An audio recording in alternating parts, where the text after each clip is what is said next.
So can artificial Christmas trees be toxic?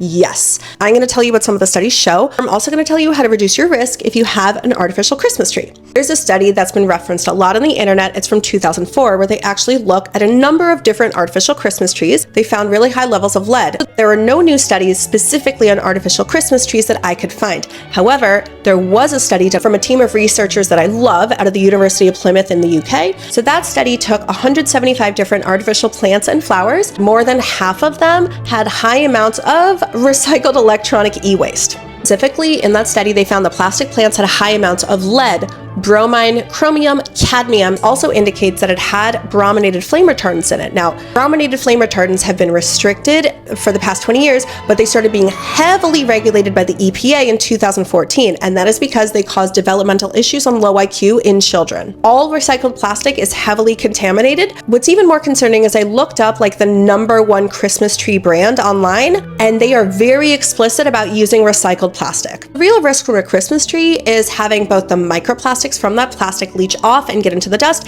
as well as chemical additives that are part of that plastic. You end up inhaling them, or you end up ingesting that dust because of any hand to mouth. Small children are actually far more at risk because of their proximity to the ground, as well as frequent hand to mouth contact. So, all that is to say, I do not recommend getting an artificial Christmas tree. There are no brands that are safe. All of them are basically made in the same ways and probably from the same factories. However, if you do have an artificial Christmas tree, there are some easy things that you can do to reduce the amount of contamination that might happen in your home. Number 1. Don't have your kids play underneath the tree, all right? Number 2, you want to try and vacuum as much as you can, because anything that leaches off is going to get into the dust. So by vacuuming, you're going to be cleaning it up. Thirdly, you want to try and ventilate that room as much as possible. Let's crack those windows open, get some airflow in there. If you have an air filter, great, but not necessary.